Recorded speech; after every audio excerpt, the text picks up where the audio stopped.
सभापति महोदय, आपने मुझे इस विधेयक पे बोलने का मौका दिया।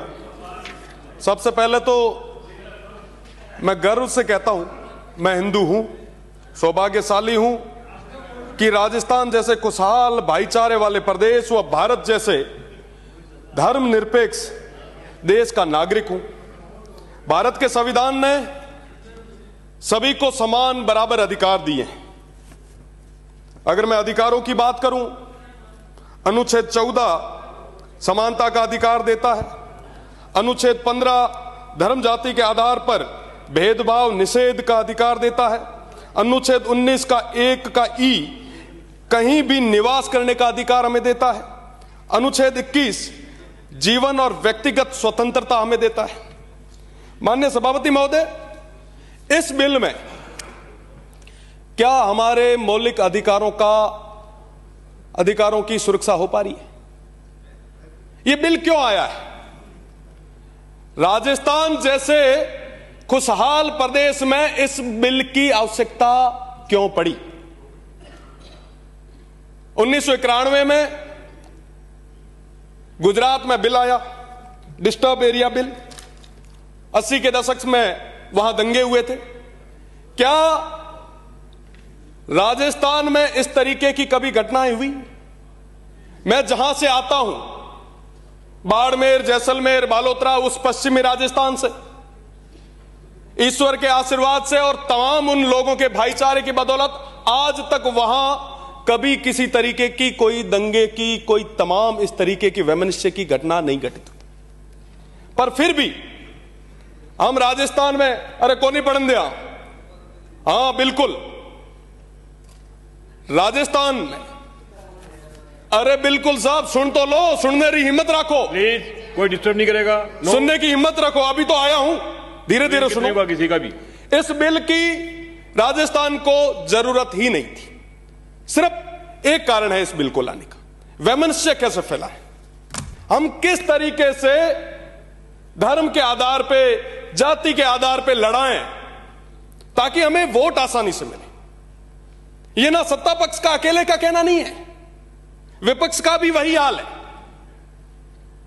बारी बारी से किस तरीके से हम, चलिए ये बिल ले आए, हम अगले बार जब आएंगे उस बिल को वापस विलोपित करेंगे, हम मिलके करेंगे। तमाम लोगों का अपना काम चल रहा है, पर आज के समय में नुकसान किसको हो रहा है? प्रदेश की 8 करोड़ जनता को नुकसान हो रहा है।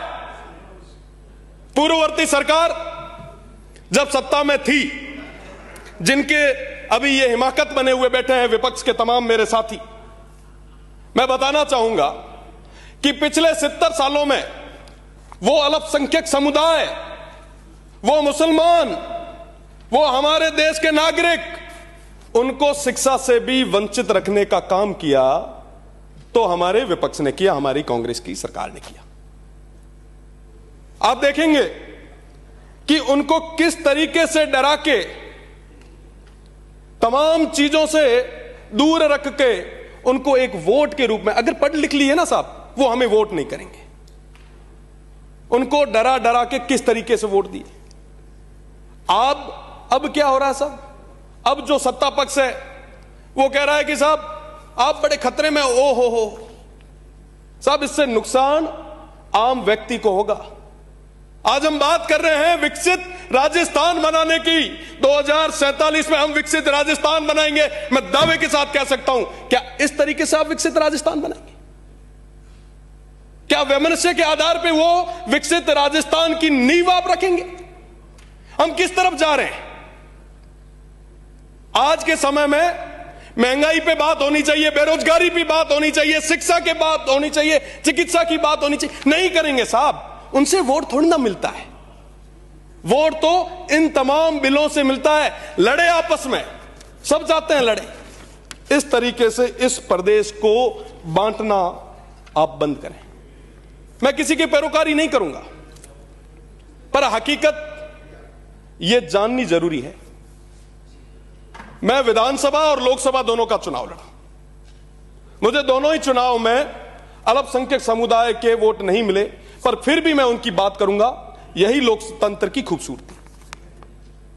ये जरूरत है इन तमाम विषयों पे बात करने की। हम जिस विकसित राजस्थान के सपने देख रहे हैं, इस तरीके से हम उस तरफ नहीं बढ़ पाएंगे। अगर हमें आगे बढ़ना है तो हमें भाईचारे और प्रेम के साथ आगे बढ़ना होगा। आज के समय में हमारा प्रदेश, हमारा देश सिविल वॉर की कंडीशन में आ गया है। आज के समय में भाई भाई के खून का प्यासा हो चुका है। हम तमाम लोग, चाहे पक्ष में बैठे चाहे विपक्ष में बैठे, हर 5वें साल जाकर इतना जहर डाल के आ जाते हैं कि 5 साल तक वो तमाम निचले तबके के वो लोग वो एक दूसरे की शक्ल देखना पसंद नहीं करते। और हम आराम से जयपुर और दिल्ली में उन तमाम कोठियों में बैठ के, साथ में बैठ के कॉफियां पीते। क्यों साहब उनके साथ ये कुठाराघात कर रहे हैं? आखिर क्या मिलेगा? वो अपने लोग हैं। आज के समय में भाई भाई को लड़ाने की ये राजनीति मुझे लगता है बंद होनी चाहिए। आप डबल इंजन की सरकार है। मेरा निवेदन है आपसे, पाकिस्तान में कई सारे हिंदू विस्थापित परिवार बैठे हैं और आज के समय में एक ही गोत्र के होने के कारण वहां पे शादियां तक नहीं हो पारी। आपकी सरकार है, आप वीजा दें, बुलाएं उन्हें, आने दें उन्हें, पर उनकी बात आप नहीं कर रहे। आप क्या कह रहे हैं कि साहब ये बिल आए, इस बिल से क्या फर्क पड़ेगा बताइए आप? किसके स्वास्थ्य पे फर्क पड़ेगा? जो व्यक्ति जिसको जमीन लेनी है वो 4 रुपए किसी टेबल पे रखेगा, अधिकारी भिड़ते ही साइन करेगा। आपको क्या लगता है आप जो अभी बना रहे हैं उसी तरीके से ही चलेगा? जिस कानून को जिस उद्देश्य के साथ लाए हैं, आपको लगता है कि वो उस तरीके से उसकी पालना हो पाएगी? आज के समय में नेताओं के स्वास्थ्य पे फर्क नहीं पड़ेगा।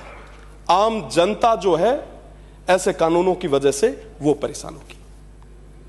आज ही कहा गया है, बंटेंगे तो आक्रमण झेलेंगे, जुड़ेंगे तो आगे बढ़ेंगे। आज जोड़ने की जरूरत है। आप सरकार में हैं, आप जोड़िए, जोड़ने से आगे बढ़ेंगे। पर हम क्या कर रहे हैं? हिंदू, मुस्लिम, सिख, ईसाई, हम चारों हैं भाई भाई। स्कूल में जब थे ना साहब, तब सुनते थे। राजनीति में आने के बाद की तस्वीरें अलग हो गई। मैं आपकी जानकारी के लिए बता दूं, जो माननीय अभी फरमा रहे थे, आज के समय में जो अल्पसंख्यक के रूप में तमाम जो वो लोग बैठे हैं ना, वो हम में से ही गए हैं, हमारे ही भाई हैं। अगर 4-5 पीढ़ी पहले देखेंगे तो स्थितियां स्पष्ट हो जाएगी। मैं कहना चाहूंगा, भैया हो, चाहे मंगलिया हो, चाहे गज्जू हो, चाहे सावध हो, चाहे जंज हो, चाहे सहता हो, चाहे सोरा हो, चाहे समा, समेजा, नोहड़ी, आलीसर, हालपोतरा, जूनेजा, राजड़, ये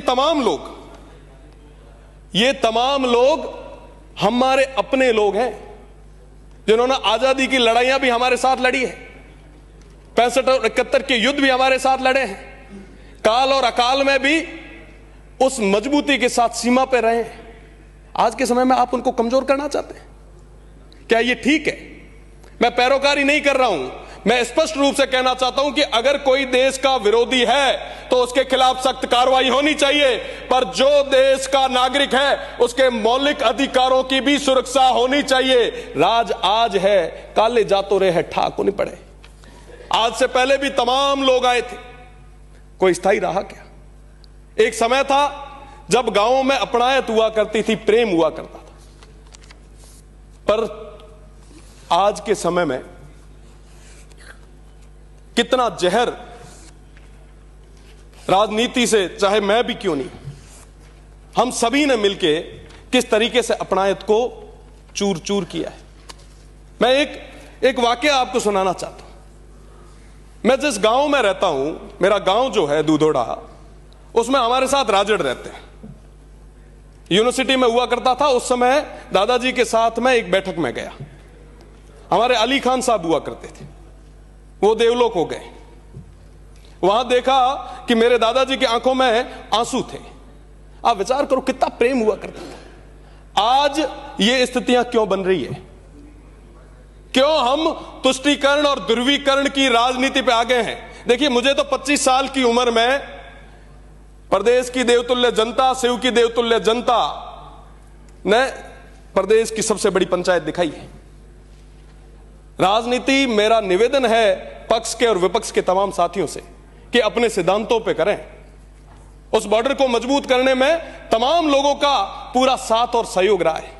आज अगर वाकई आप चाहते हैं कि हम इस देश को विकसित बनाएं, इस प्रदेश को विकसित बनाएं, तो जोड़ने से बनेगा, इस प्रेम और भाईचारे से बनेगा। आप आगे तो आइए, पर आज के समय में हम भाईचारे को खत्म करते जा रहे हैं। ऐसे नहीं चलेगा साहब। ये प्रदेश अपना है, ये राजस्थान अपना है। इस राजस्थान को आगे तक ले जाने की जिम्मेदारी हम सभी की है। 2047 तक कितने लोग रहेंगे मैं ये तो नहीं कह सकता, भगवान आपको लंबी उम्र दे, पर 2047 तक अगर विकसित करना है तो हमको जोड़ के रखना होगा। हिंदू मुस्लिम की ये लड़ाइयां हमें बंद करनी होगी। भाई भाई की तरह हमें साथ में मिलकर आगे बढ़ना होगा। तुष्टीकरण, ध्रुवीकरण, ये तमाम चीजें, अरे साहब आखिर कब तक ये हम करें? आज गांव में जो आखिरी पंक्ति में खड़ा मुसलमान है, चाहे हिंदू है, वो सब हमारे सामने उम्मीद की किरण के साथ, उम्मीद से एक तरफ देखते हैं कि साहब ये जो माननीय सदस्य आज सदन में बैठे हैं हमारे लिए बात करेंगे, हमें पानी पीने के लिए लाएंगे, शिक्षा और चिकित्सा की बात करेंगे। हम क्या कर रहे हैं सर? ये बिल लाए हैं। अभी जो माननीय सदस्य बोल रहे थे वो एकदम सही बोल रहे थे। अगर नाम भी पढ़ लो तो आप पूरा नाम एक साथ नहीं पढ़ सकते। पक्ष के जितने भी तमाम माननीय सदस्य हैं, मैं निवेदन करना चाहूंगा, अगर एक को भी पूरा नाम बिना देखे आता हो तो उठ के बोल रहे, मैं मान जाऊंगा। आप क्या बात कर रहे हैं? मेरा निवेदन है, हम आपके अपने हैं, आपके पराये नहीं है, पर इस तरीके की चीजें हम हमारे स्टेट को किस और ले जा रहे हैं? हम ये कुठाराघात किसके साथ कर रहे हैं? हम हमारी आने वाली पीढ़ी को क्या दे रहे हैं? हमें जो विरासत में चीजें, जो भाईचारा, जो प्रेम, जो अपनायत मिली थी, क्या हम हमारी आने वाली पीढ़ी को दे पा रहे हैं? बहुत बड़ा विषय है। मेरा निवेदन है कि इसके बारे में सोचा जाए।